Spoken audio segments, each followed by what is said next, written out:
Good morning, friends. Welcome home. As she said, my name is Tiana Black. I'm blessed and honored to be one of our pastors here at Powell Church. Thanks for showing up this morning, all 20 of you. It's great. I'm so thankful. Yes, this is one of those hard Sundays, right? It's the in between. I'm sure lots of people are on vacation, plenty of people are recovering from Christmas, all that good stuff. But I'm glad you guys are here.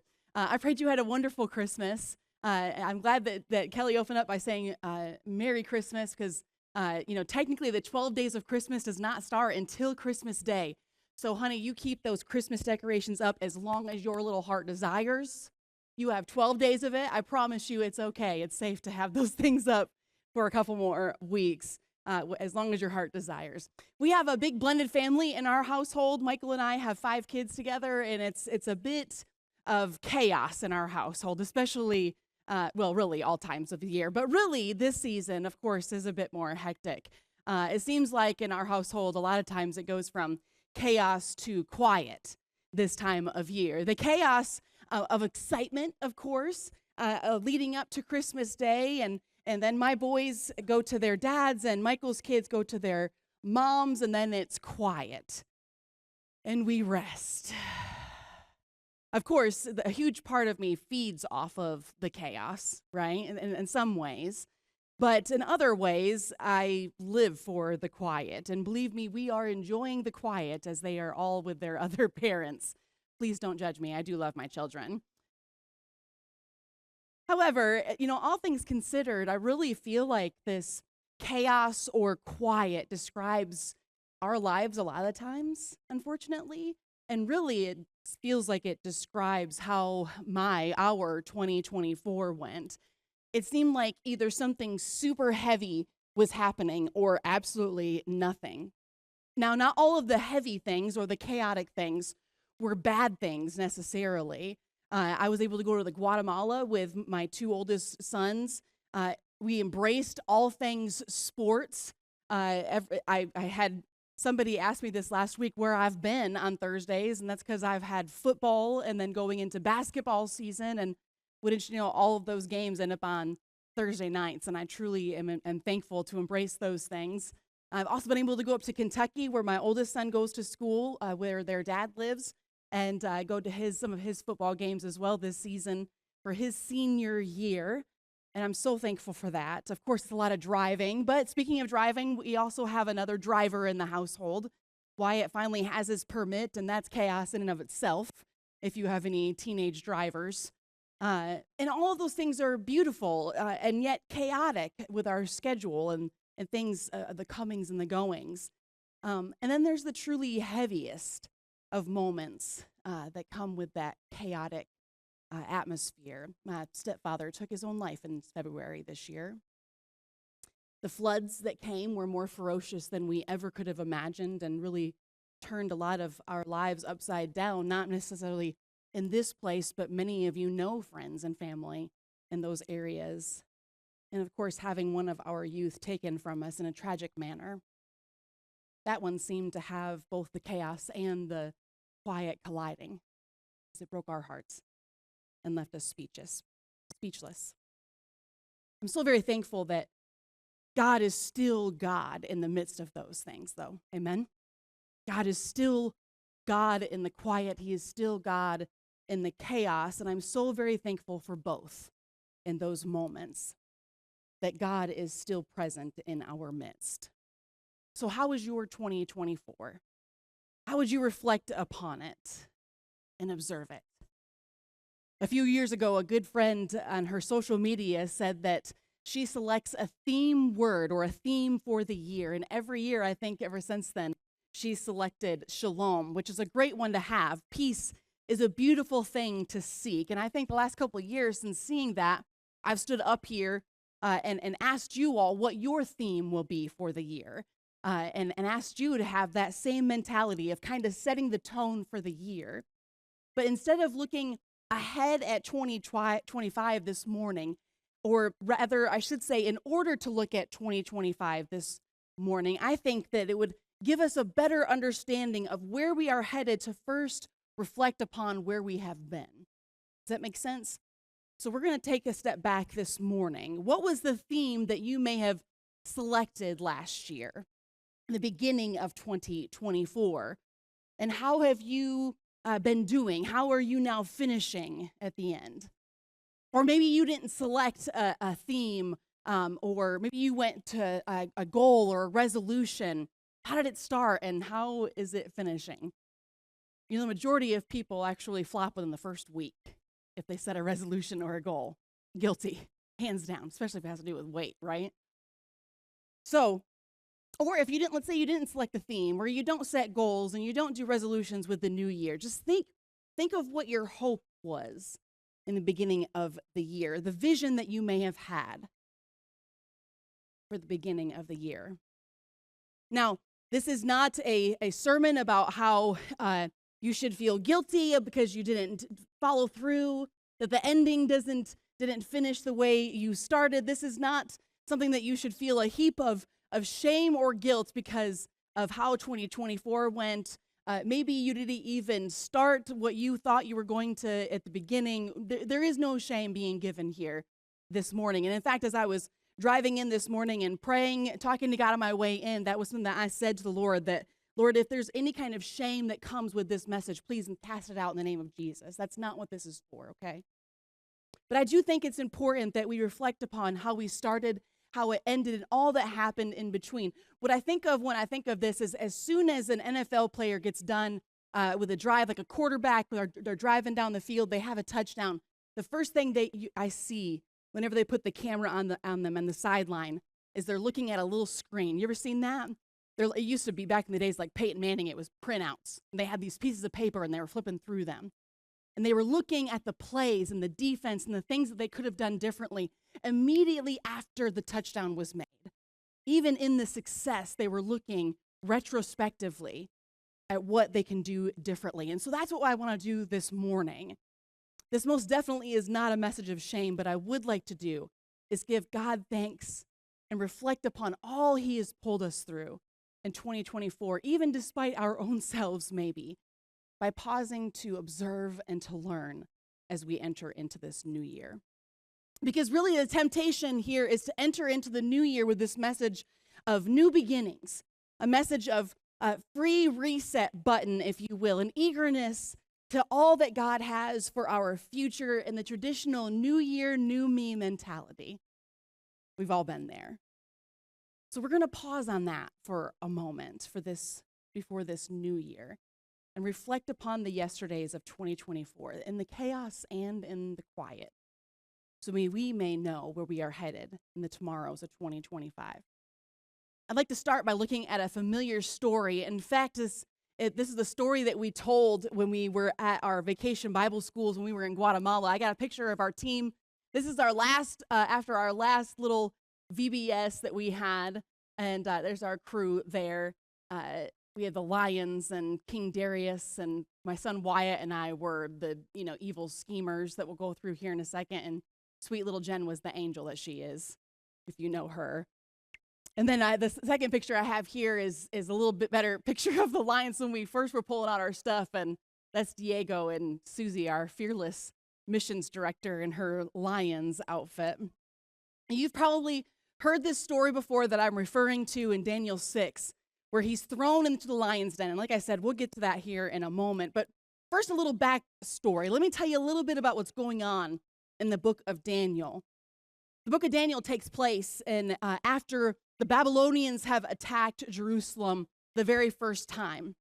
And they take this wave of Israelites into exile, of which 4 of them are of royal descent from the line of David, King David, the one that Jesus would come from. Daniel is one of them, and as well as his three of his friends.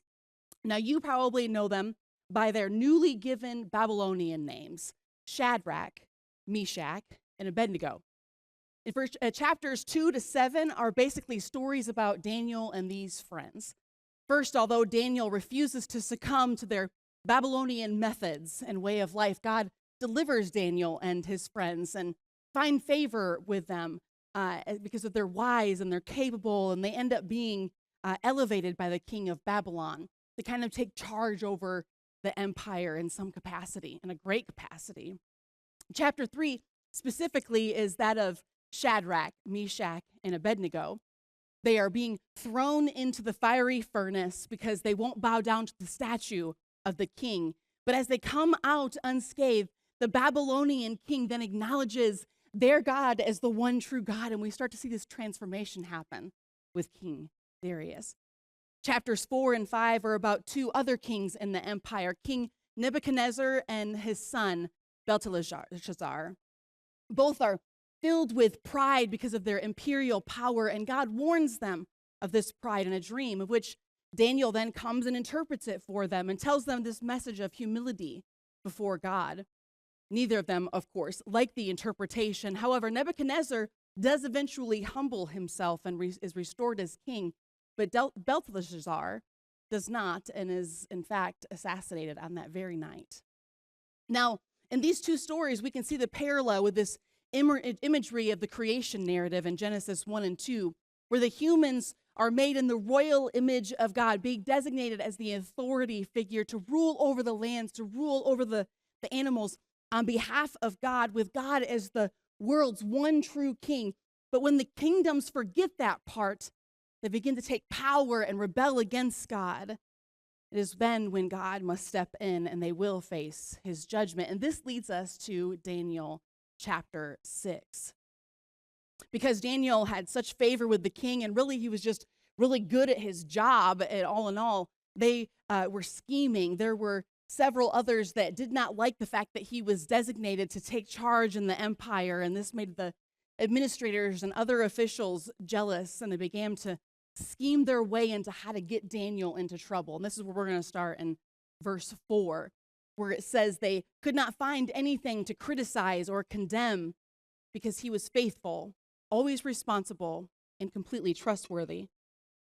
So they decided to attack the one thing that they knew that he would not bend on, his devotion to God.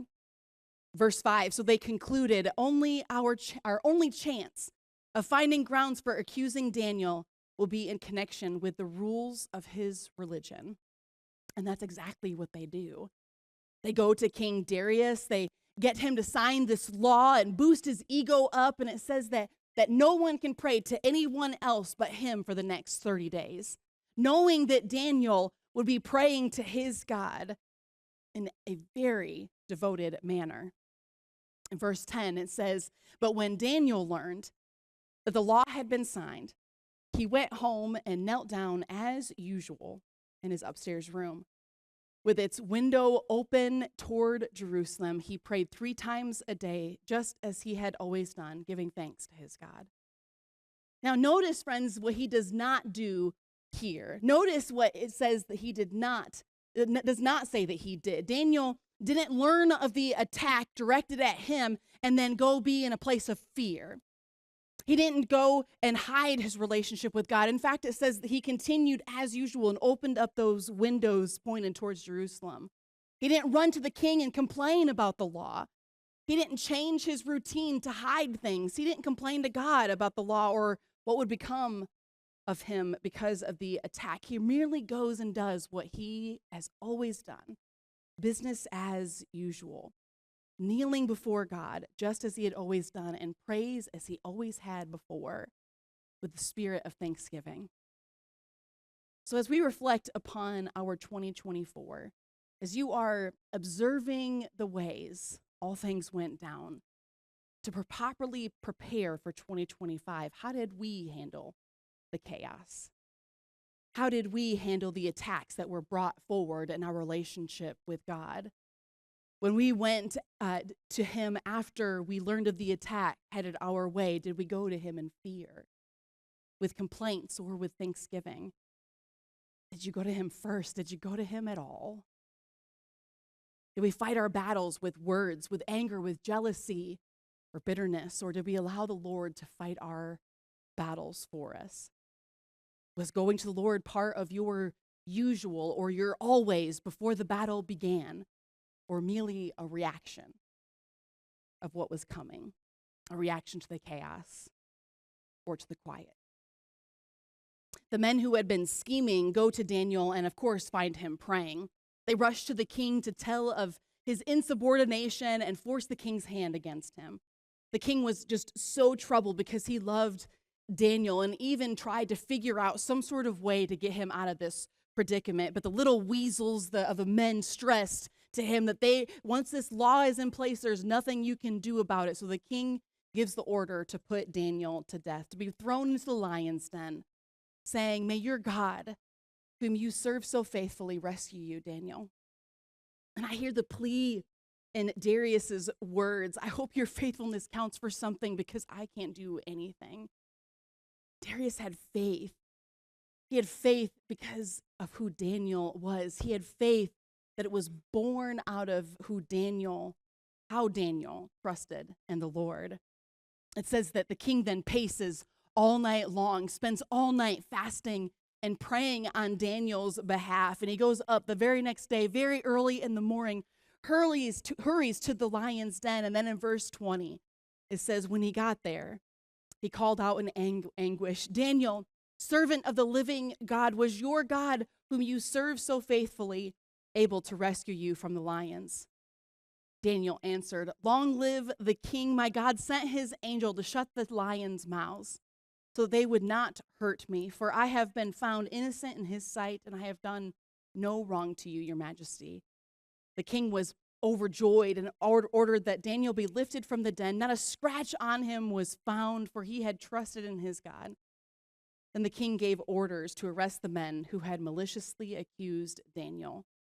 He had them thrown into the lion's den along with their wives and children. The lions leapt on them and tore them apart even before they hit the floor of the den. And this is the part that I want to hone in on this morning. I said in the beginning this morning that in order to look ahead at 2025, it would give us a better understanding if we first reflect upon what we've been through. And oftentimes I think that we read this story or we watch a VBS skit and we can kind of church it up a little bit. We can underestimate just how horrifying of an event this was, and thus underestimate all that God brought Daniel through in this moment as well.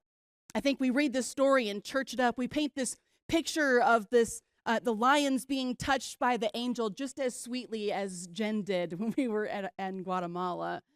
And they simply go to sleep and don't bother Daniel at that moment. We picture Daniel just kind of chilling in the den with lions surrounding him. When we church it up in this way, we underestimate the veracity, the magnitude of this moment. We forget just how much God redeemed him from, protected Daniel from. Because it says in that last verse that we read through, it says that when the king throws the men into the pit, into the den of lions, that the lions leapt into action. They leapt onto them and tore them apart before they ever hit the ground. They were hungry. They were craving the flesh that was before them. They were lurking. My cat drools when you pet him. And I imagine these lions were doing much more than that. They were foaming at the mouth with the promise of meat right in front of them. And Daniel is preserved through faith, his faith. Though his cause was admirable, it was righteous, and he was unjustly accused, those things alone cannot save him. Daniel needed this living and abiding faith in God, even in the most difficult of circumstances. The illustration we have here is that of the cross and reverse, that now the guilty are being punished in place of the innocent in the spiritual warfare that's in the midst. The power of God sent an angel to protect Daniel in response of his prayer of faith coming from a constant, consistent walk that he had. So the question for us this morning is this: as we observe our 2024, the beginning, the ending, and all things that happen in between, what has been preserved for you through your faith? In other words, how has your faith given God the space to keep the lions at bay in your life? And as we prepare to enter into this new year, how can we also have this living, abiding faith in God before the circumstances enter into our lives, before the circumstances try to attack our relationship with God and with one another? Are we ready for battle? Not with our anger, not with our words, not with fear or our emotions, but by doing what we have always done, or maybe we haven't always done, and we're starting right now, even before the new year begins, creating a new routine to live by faith, trusting God and going to Him with thanksgiving, proactively, not reactively. Because I promise you, my beloved, there have been lurking lions in your life this last year. Some of them you may have seen. Others, and I'd bet more than most, you did not, that the Father had protected you from. There have been moves that the enemy has tried to make and weapons that were formed against you that did not prosper because He was protecting you. The Lord stopped them in 2024, and I'm sure far before that. And they will be lurking again in 2025, ready to devour anything unrighteous that is cast its way. And it might be hard to see past the chaos or maybe even past the quiet, and I pray that you know that God protected you from way more than you will ever know, especially when we lean into our faith, into the one who is present in the midst of it all. And to that we give such thanks and praise. The remainder of the book of Daniel after chapter 7 is prophetic. It's looking at the future, the vision of what is to come for Daniel and his tomorrows that are ahead. Because of his faith, he is recognized several times in the New Testament, and one of the places in the book of Hebrews, in chapter 11, as the one by faith that stopped the lion's mouth.